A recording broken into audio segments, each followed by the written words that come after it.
Welcome to the VAR Podcast. This is the Youth Parliament. My name is Ugwani Ikena, Ambassador, and I'm the host. Before us this very moment, is a very dynamic young person, so vast in research. As a matter of documentation, he is a doctoral researcher of diaspora and transnational studies, the Institute of African Studies, the University of Ibadan, Nigeria. He is also the leader of the youth and student wing of the APC in Enugu. He's a very versatile young man, and by name Osinachi Ezenwa. Thank you so much, and I am glad to be here. All right, thank you. You look so amazing. Yeah, thank you. Thank you. Good. All right, so let's now go to the reason we're here. This is the VAR Podcast, where we discuss issues the way they are. We allow you to speak your mind. We allow you air your views based on what we've seen you either write or what you have said. Few days back, I read on the internet, the Facebook, where the deputy local government chairman of Ogu said a gathering of young people in Enugu begging His Excellency, the Executive Governor of Enugu State, Dr. Peter Ndubisi Mba, to come into the APC. So as the person representing the youth and the students in Enugu, is that really what you people in APC are seeking, to making sure that the governor comes into the APC? Well, first let me also thank you again for having me here. You're welcome. And then let me also take this opportunity to appreciate the people of Enugu State, and particularly your station. I think you're doing a very marvelous job. Having said that, I think that whatever happens, the people of Enugu State and the youth of Enugu State are the winners. And then that can even take us to doing an overview of the political terrain as it is today in the state. And just for the purpose of summary, you see, I can't remember in recent times of political space being this charged, way even ahead of the elections. You know, the last I can remember is, during the second tenure of Chimaroke and Amani, and then, of course, also during the time of Barrister Okeza when he contested on the Labour Party. So these were times that we had really tense opposition in the state. As you know, Enugu State has been a PDP state for long, since 1999 down to this time. And it's still a PDP. And it's still a PDP state as we speak. You know, but what has happened really? We hear rumors, we hear allegations, we hear suggestions, and then people pleading for the governor to come to the APC. I think people who do that are within their rights, because there is a part of politics that you cannot divorce from commerce and trading, and then group association. So people always want to bring in people whom they think will serve their best interests or will increase the value of their association. So within that context, I think that those who are calling for the governor to come into the party are right, and then they are within their legitimate listening. So be that as it may, the other question is, I think that we need to disambiguate this discussion. And what I mean is the governor willing to come to the APC? Has he made it public that he wants to come to the APC? Yes, the thing is, why were you guys begging? No. Because the post said Enugu youth begging the president, the governor to come into the APC. No, nobody begs the governor. Why should we beg the governor, for instance? It was written on Facebook. Yeah, of course you have that. I was going to come for that. Okay. Because I say, is the governor really willing to come to the APC, or are there people begging him to come to the APC? We've seen performers, we've seen people, make those performances, inviting the governor to come to the APC. Those are political performances, and I speak to you also as a scholar of political performance, right?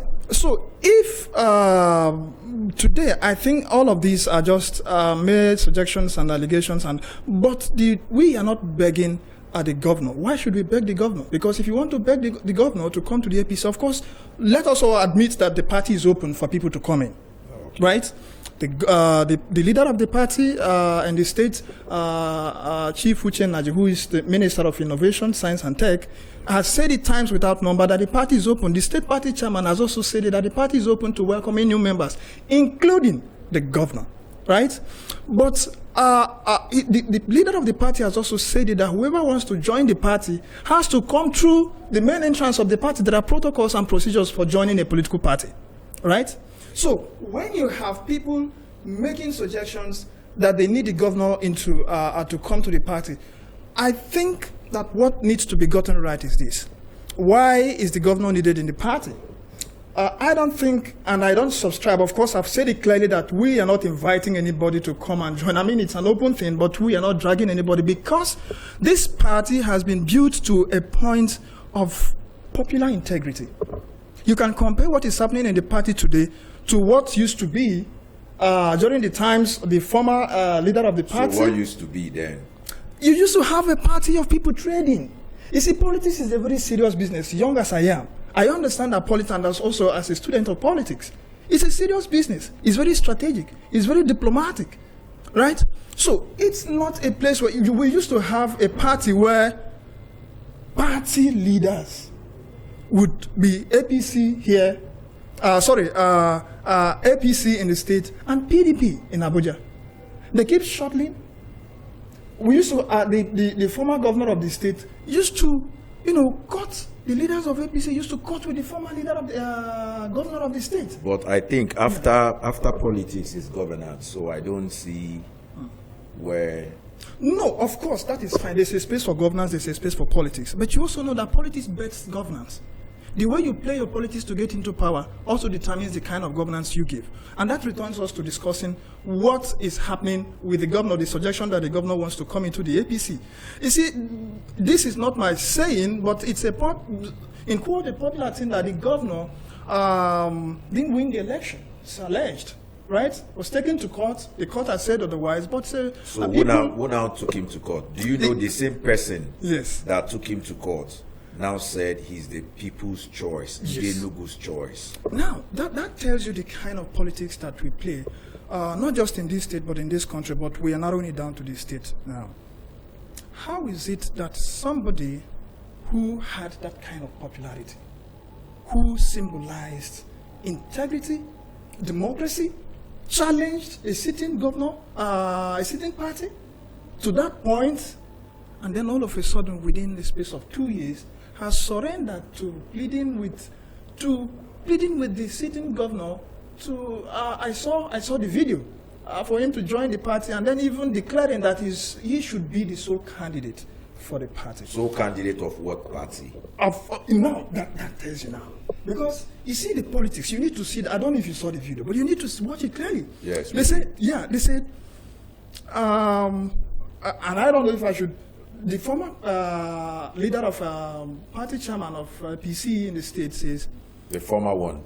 The former, that's Ben Woye, yes. Okay. He says, look, that's in quote, and I will come to that. A sleeping minister cannot prevent the governor from coming into the party. Okay, he flies from that, and then we have Honorable Edoga say, look, we adopt the governor as a sole candidate for 2027, no party mentioned. It then tells you that even if we decide to say that these are just mere suggestions that the governor wants to come to the APC, there are indications, that palpable indications that it seems he wants to, or at least he's leaving his party. Otherwise, it shouldn't be a problem to declare that this is the party we are discussing. But if you watch critically, no party was mentioned there. Not APC. So what do you think? Okay, because when you started this, you cited in Enugu, there's not been this kind of rave for opposition, and this is just 2025. Yes. And major political campaign, electioneering, as projected, would or should have started by next year, like April, but it is coming faster than we envisage. Yeah. You said the political terrain for now is likened to during Chimaroke's second tenure, and also when distinguished Senator Oke Eza of Enugu North Senatorial District contested an election too. Yeah. So what do you think? Linking it to you saying that why is the governor wanting to come into the All Progressive Congress, yet the people endorsing him are endorsing without a party? You also made mention of something that doesn't really go well with me, and I know that's because of something that was written by this day editor, that there are categories of ministers. And when it came to the third category, he said a sleeping minister. And he now went further to say that the first on that list of sleeping minister is Uche Naji Nwakibia. So for me, on the podcast, but on a very good day, we should now demand why a name. If the first on the list is this, where are the other names? So where is this rattling or unsettlement coming in from? Who do you think, or are you trying to ascribe that it is because of the influence of Nwakibia? That's why it's been difficult for the state governor to say where he's going to, seeing that the PDP, the People's Democratic Party, is no longer, the center is no longer holding. I think it's the answer is clear, but I would like to first begin by addressing the question of the tag, the sleeping minister. You see, I think that we are growing and we are maturing in our democracy. Yeah. And we can play politics better, at least for us as youths, right? We can excuse those who are older and who go by name tags and do all of this. I don't subscribe to that as a young person. So I think I can make my positions known without having to tag, because when you say a sleeping minister in quote, let us even forget all of the what Uche Naji has done as a minister. This is a minister, this is someone who was chosen by the presidency, screened, ratified by the National Assembly, and as at last week of course, he was still with the president in Brazil, signing a memorandum of understanding. And then you turn around in Enugu here, and we are discussing the national leader, the president of the nation, going with the minister. And you know what it means to, of all the ministers, the president went for Chief Uche Naji, right? To do that signing. And then you are in Enugu describing such a minister of his capacity as a sleeping minister. I think that doesn't really demand much of our time. The evidence is there. Even if you decide to look at the capacity in terms of what is done as a minister, I mean, it's not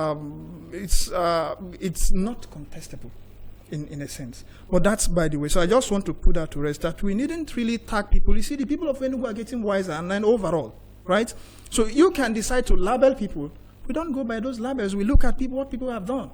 Can you match the two, their profiles? I mean, Ben Woyena and Chief Uche Naji, can you really match their profiles? But they are not in the same cadre. They are not. So this other one is more or less like looking up to this one, and it appears to me like something like envy. You might like to think of it to even describe somebody that way, right? So I think that tells on the person, the describer, not the described. So that settles that. So let us return to the other issue of who is responsible for this jittery that we see more or less in politics. Okay. If we decide to say that it's an allegation, that's fine. But we also see palpable instances that suggest. I saw a video circulating that all the PDP flags in the government houses, have been put down, and all of those. And maybe the video also that they couldn't even mention a party also suggests that maybe the governor isn't at home with his party. But that's not the question. The question is who is responsible for this early kind of move in politics within Enugu State. You see, like I said, Politics is a serious thing. And if you are going to have an opposition that will really enshrine democracy, that is challenge the sitting government in its policies and programs, especially those that are geared to stifling the people, you have to have people who are serious-minded. You have to have people who have integrity. You have to have people who have track records of integrity, actually. So you have, when Uche Naji and Ugabala, Chief Uche Naji and Honorable Ugabala joined the party, I've described what used to happen in the party before now. They took over the party, started funding the party, started rejigging the party. We had, there's a word that I personally don't like to use, but I'm helpless. We had saboteurs. It's normal in politics, so yeah, it's normal. Yeah, so we had saboteurs, people trying to play and feed from. But these two persons came in and rejigged the leadership of the party, started funding the party, started, is it imaginable to you if you believe that politics should be serious because it produces a leadership that will either be serious or not? You have supposedly a party chairman who wears his party dress and goes to an opposition party, their campaign, to endorse that person.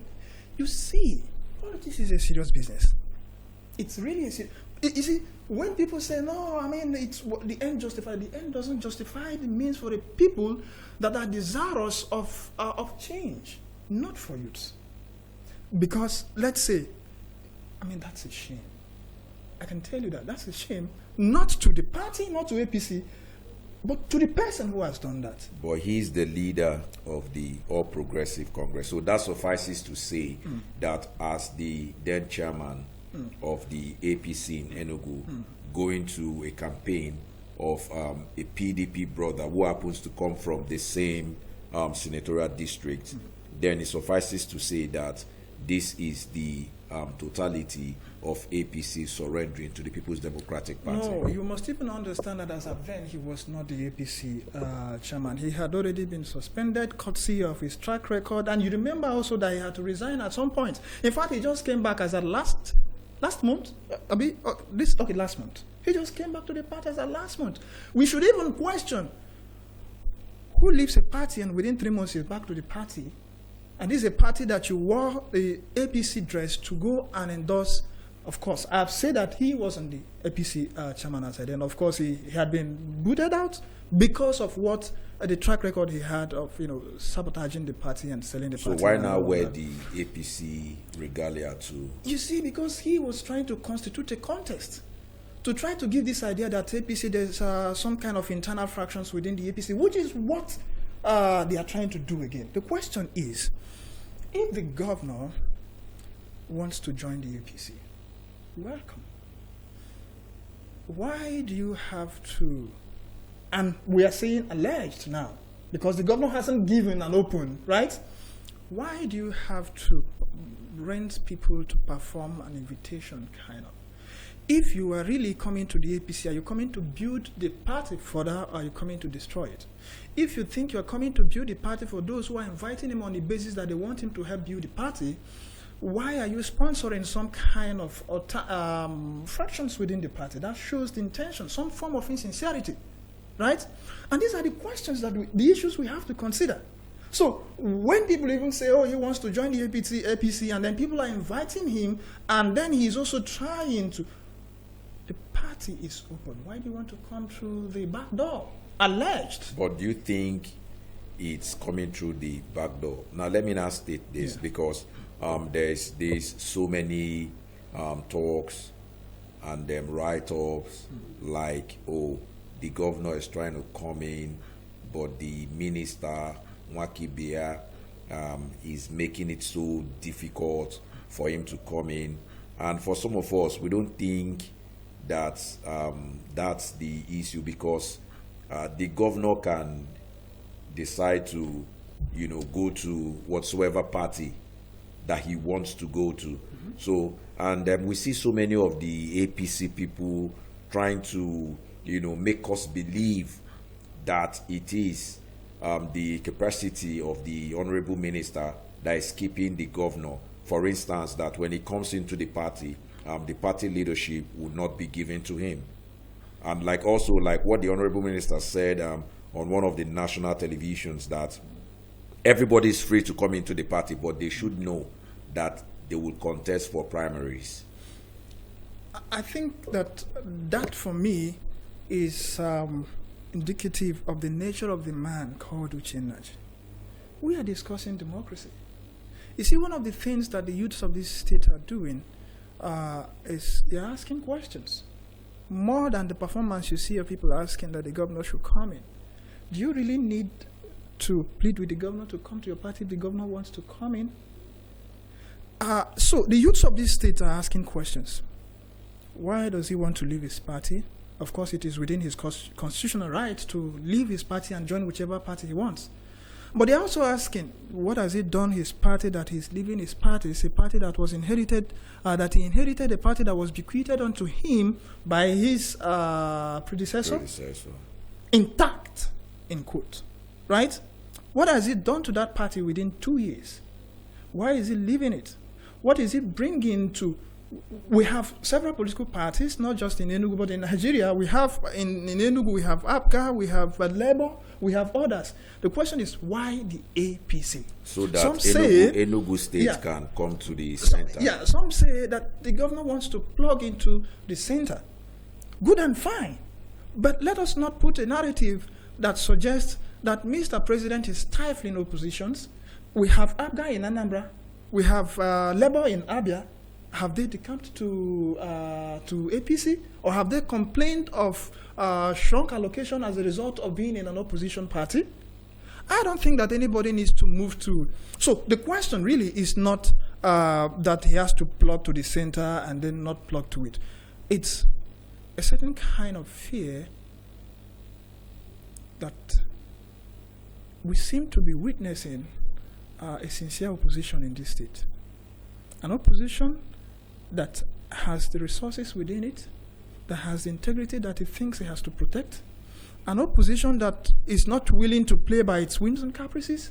And so, you see, one thing with having power for so long is that it then makes you approximate yourself to power itself to a point in which you think that you can't even survive without power. So the reaction of people, those kinds of people, when they are challenged, is that they become so violent, jittery, and all of those. Why are they scared of the... You say he's a sleeping minister. You say he's incapable of constituting this and that. Why are you scared of him? And if you really want to come to the party, what stops you from moving to these people who have handled and built this party to a point in which it's become attractive to you? What stops you from moving to them and negotiating? We have had people, other governors, go to other political parties. But it was like, okay, let's use the governor of Delta State. Yes. And also the governor of Akwa Ibom, where the Senate president is also from that particular place. And if you noticed, you note that these were PDP governors. So why was it so easy for them to transit? We have a Senate president, we have a state governor, we have the Edo State governor, we have the Festus Keyamo. So why are we having this whole make-up stuff that there is the governor Peter Ndubi Simba and there is the minister Nwakibia? Easier for Akwa Ibom, easier for Delta. So why now all these shenanigans for Enugu State? I think that question should be answered best by those who, by maybe the government, but I can't say the government because he hasn't said. We know. For instance, it's a projection. It's a forecast. These are normal political permutations. Because if he wants to go to the ADC, all this noise won't be there. If he wants to go to the APGA, it will be a seamless thing. But I feel like because people are saying, let the Lagos boys work together. Peter Dubisimba is a Lagos boy. The president of the Federal Republic of Nigeria is also a Lagos boy. So why this? Because no, nobody. No, you see, those narratives that tell you that the leadership of APC in Enugu doesn't want a governor to come into its party, those are false. And I will tell you, you see, you have a building, you have your door, then you have the windows. And then someone is coming to your house and he wants to come through the windows. That makes you suspicious, isn't it? So what's the door? So the door, you would ask, is the governor incapable of going to the leadership of the party in the state and saying, look, I want to come into this party, and how do we negotiate it? Is that impossible? Are you sure something like that has not happened before? Okay, let us even assume, of course I'm not there, I can't speak, Based but let on us assumption. even, yes, but let us even assume that has happened. You see, I think that to a large extent, the present governor of the state, Governor Peter Amba, is scared that he might suffer some kind of unpopularity. That's an assumption. Right? That's an assumption. Why? Two, is he scared? The minister has said, look, yes, of course the party is open, but we have to, because you know what we must kick against as youth and as politicians, as citizens of this state. You have a state that has not had viable opposition for as long as nearly 1999 to this, about 25 years thereabout, right? And then you are having the potentials of a sincere opposition challenging it. And the people of Enugu are waking up and cheering by that we really want contest in Enugu State. And then you have a sitting governor scared of, in quote, scared of that opposition and wants to, Labour did it before, not like it started with APC. No, but you see the question now. When Labour did it, we saw what happened to Labour. They were intimidated and then brushed aside because maybe they were not aligned to the center. And now they are scared, possibly, that we can't do what we did to Labour. So because was Abia State aligning when Okezie Bazu won under Labour Party? I don't get. You said they were scared and intimidated, maybe because they weren't aligned to the center, right? That's the PDP. Yeah, okay, yeah, sure. PDP, okay, the Labour guys. Party, yes. Yeah, okay, yeah, okay. Now, okay. and I asked, is Okezie Bazu a PDP member? He contested the election at the same time. The Labour candidate in Enugu State also contested, but today is a Labour Party governor in Abia State. Is he okay? Is he okay? Sorry. That's Alex Oti. Yeah. Sorry, that's Alex the point of Oti. confusion. Yeah, sorry, Alex Oti. Yeah, but you saw what played out in the case of Abia. But for that woman, who is today hailed almost to the point of a goddess in that state, you saw, but we didn't have something like that here in Enugu State.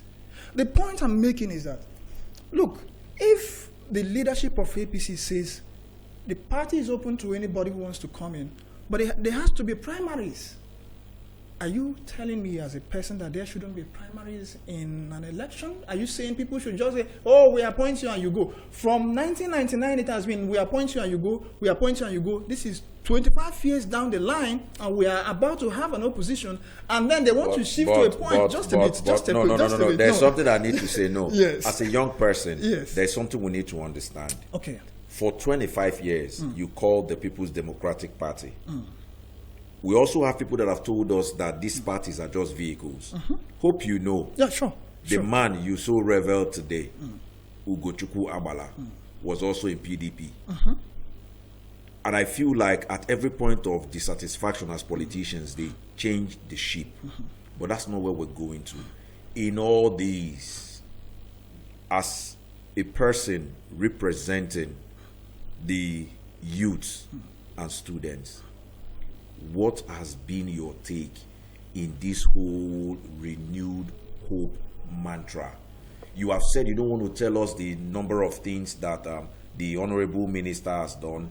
We also hear on the internet he has given 500 persons federal job. You have given 300 persons and this and this and that. Or you facilitated trainings that the Enugu, were involved in. So, and I ask, how many of our young persons are dutifully engaged in these federal parastatals? Is it that they don't call their names or what? No, that's not the case. I think there's maybe that has to be potentially a topic for another day. But let me just even include my own friends. And you know why I haven't returned for? You see, the evidence is there. But we have not seen. What do you want to see? Do you want me to put a call through maybe to one person or two or three or more now? If possible, we would want to. You want me to put it? I'll just put it through now to 2, 3, 4 or more. That are beneficiaries. Yes, and we're not talking about. Look, you see, let me tell you. When we talk about employment, it's really not being about being employed, not employed, but appointed as a PA or a media aid. Those things won't fetch you anything. No, we're talking about gainful employment. That is what I'm saying. Yes. When I say employment, yes. I'm not talking about being a media aid. No, those things are political appointment, and they come and they go. Yeah. Even when you get your like the whatsoever they give to you to tell you that you're a member, it is stated there, this is at the governor's will, or this is as the local government, and you should know that this is not a permanent a permanent job. We're not talking about appointment. We're talking about like I can wake up tomorrow and see that there is this Chimanya Onyekachi working in Nimasa, courtesy of the Honorable Minister for Innovation, technology, and so that is what we are looking at. You're a young person, and the future of this generation, the future lies in the hands of the young people and the students. How have you been able to make sure in this renewed hope mantra of yours that the people are getting what is due to them? You see, these things are, I can tell you the honest truth. Possibly because I have not been as close to the previous government. But you see why people are die-hard followers of the Honorable Minister in the state? Because he gives money. Money where? It's not what's money. Where have you seen him give money? I haven't seen him, but I've seen him. You see, he talks less. And gives more. Of course, he gives jobs more. And he gives more to the nation. Look at his trajectories in terms of space, in terms of... I know I was going through, because I'm a student of transnational studies, so I understand when he does all of the memorandum signing with international communities and with transnational... But so are you also aware of what happened in Japan? Tell me about it. Okay. Well, tell me more about it. Our booth was empty. And they said it was supposed to be from the Honorable Minister. So, and some other persons now came out and said no, that it has to do with the Minister for Foreign Affairs. So, but here you are telling us about what happened in Brazil, signing memorandum of understanding, and you didn't tell us of what happened in Japan. Thank God you said that the other one has been answered, and then but not even answered beyond, by me. People, of course, that it's the Minister of Foreign Affairs, but even beyond that, I think the federal government gave a different reason for that, which I can't really remember. Pardon me. But that's, by the way, we are speaking about the Honorable Minister and what he has done for us as a state and then as youths and all of that. And I'm telling you that even my own friend, as a last month, he called me because I just actually more or less returned for my field work, right? And he said to me, look, he sent to me on Facebook his appointment letter. Because we'll call them, that's what VAR does. Sorry? Oh, do you want me to call them? No, don't call now. Yeah. But we will call them. Yes. Not you. You give us the number. I can give you now and you can call right now. No, we will call. Yeah. so that we can now come up to say, this is this. These jobs are not invincible. Yeah. Now, because of want of time, which we know that we still have so many episodes, and we'll keep bringing more of the young people to come and air their view. What is your encouragement and motivation for the young people in APC to be given a fair share, level playing ground to contest? Don't you think that we also need 30 years below as House of Reps members? Well, that is, I have personally, and I'm speaking as a person now. Exactly. I've thought of these things for a while. These questions have bothered me as a young person. I've asked myself, does age really correlate with performance and representation? These are my personal questions now. We're discussing now as youth. Yeah. And what has pushed me to ask this question? It's been the attitude and character of young persons who get into power. And I don't know, this is not me saying that young people shouldn't get into politics. This is me thinking sincerely as a young person. Does a 30-year-old person need to be in a House of Reps to be able to change Nigeria? There is a yes there.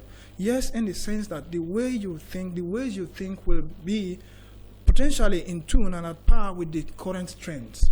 Hope you know how old Chimaroke was when he became governor. Yes, I do. Now, there is that part that if we have younger persons there, policies and programs of government will be at par with the trends, modern trends, and all of that.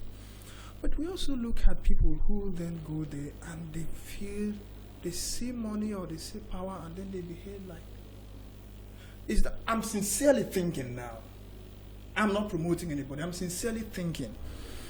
Does age really, in a political context, correlate with performance? Maybe I am still thinking about that. And I'm open to learning, and I keep learning. But that's, by the way, what are we doing, or what am I doing to ensure that young persons are brought into power? Maybe I should be a living example. If I didn't have the opportunity to contribute to the All Progressives Congress, maybe you wouldn't have had enough of my voice to be able to invite me here. One. Two, look at the last election, for instance, in Enugu State, and compare the persons that contested for House of Assembly and all of this, compare their ages between the opposition, APC, and even Labour also, and then the PDP. So you see that always the opposition party has the tendency to always field younger persons, right? Okay. And that is one thing that has kept me around this party as a person. So the APC always have a way of fielding younger persons. No, it's a deliberate attempt by the party to ensure that we field in people that are younger, right? But as a person, now this as a party, but as a person, I'm also thinking now that they shouldn't field. No. I'm not saying that. Okay. I'm thinking as a thinker now. Does age really correlate with performance? We need to hold that conversation. No, the truth is, I'm not saying that age has anything to do with performance or leadership. Hope you know how old the France president is.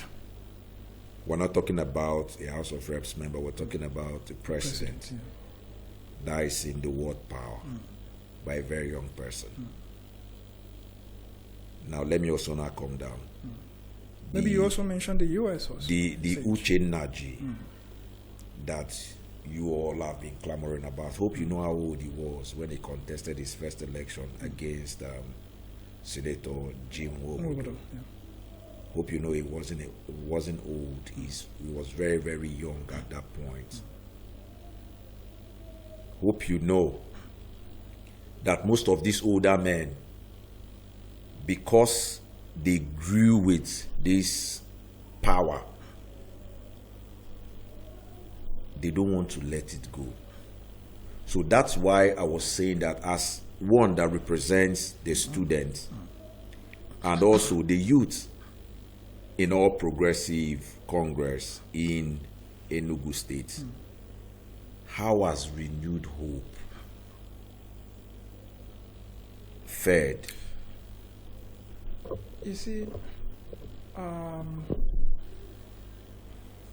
there is also the sincere part of this discussion that calls for questions. Politics, and this is me personally speaking now, not as a representative. That's why we invited you as a person. Yeah. So what I'm saying is that I want to leave. This is not me speaking as a representative of a political. This is me thinking now. Politics is a game of reality. Okay. So that whoever wants to play it will first and foremost study the terrain, study the history of how it's been played and how it has evolved within your environment. In Africa today, as post-independent nations, and then our evolution, economic, political, and all of that, we are in the process of political evolution. Our politics, the way it is played today, is different from the pre-colonial, right? Yeah. We have inherited a system that has dislodged our cultural patterns of playing politics. And now politics is played with money. Because people are hungry. Yes. And that is true. And they weaponize poverty. Exactly. You see, there is also the other part of me that questions. When we say that they weaponize poverty, and then we also divide these arguments into the oppressed and the oppressor. The oppressed, and I have argued in a recent paper of mine, it's not a hardline section. There are no oppressed in a constant sense, and there are no oppressors. These things are more or less like political parties that people can carpet in and carpet out. So you can have a sitting, somebody who is contesting as a councillor today, saying, for instance, the opposition would always say the other party is marginalizing it and all of that. But you also look at the behavior when they have power. Yeah. Right? And what it tells you. So, we are still learning, we are still trying to imbibe the ways of playing politics. Politics is played with money, politics is played with connection. If you don't have that money and that connection, it will be difficult to gain it. Okay. And this is not just about you who is the player, it's also about the people. But I want to make something clear here, that it's not a question of the oppressor and the oppressed. They weaponize. It is not they, and it is all. We are a society. So we all weaponize. Yeah, because you move from this place now. If you become a governor, you tend to be more conservative. So what has happened to you? Telling you, if we want to think critically, that power has an independent behavior in itself that we have to study and understand, and not just a question of they and we and they. No, it's not a they and we question. That is the other part. Maybe on a very critical. These are maybe some of the hard questions that we can begin to discuss outside politics. Outside, yeah. And engage. And that is why we will continue to bring in young people to continue this conversation. You understand? So because of want of time, I want to say a very big thank you for coming to the Youth Parliament for the VAR Podcast. But on a final note, what advice will you give to the young people and students? A very quick one. I should also thank you for bringing me here, and I want to quickly say that we should, as young people, our hope is in encouraging opposition politics, but beyond that, in ensuring that there is democracy, a level playing ground where both young and old, where the sitting party and then the opposition party should have that open ground to contest. And then we shouldn't, like it is suggested today, that once somebody comes into a party, should be handed over that kills contest, that kills challenge, what you should have. Viable competition in democracy. It doesn't open up a space for the youth. I'm a youth. We are the youth of this state. We hold the future of this state and of this nation. But most of us are getting old, though. Yeah, well, that's a question to ask. You see, you can't really answer that question if you don't want to go deep. There are underlying issues. If you're getting old and you don't have the means to feed yourself and to do all of this, would you think? So, but we have to answer those questions, not within the political party divisions, but as just members of. All right. So thank you so very much. Yeah, thank you. I want to really say a very big thank you for having Osinachi Ezenwa, a doctorate researcher of diaspora and transnational studies at the Institute of African Studies, the University of Ibadan, Nigeria. We want to thank him. He also represents the youth and students of the APC in Enugu State. Having listened to him, we want to say thank you, and thank you. And to our viewers and listeners, we want to say thank you. Thank you for trusting the VAR Podcast to always bring up those strong, controversial issues, and we settle them, looking at them with the third eyes. But before you go, don't forget to like, follow, and subscribe on our social media handle. Once more, my name is Ugwanyi Ikenna, popularly called Ambassador, and I'm your host. Thank you and remain blessed.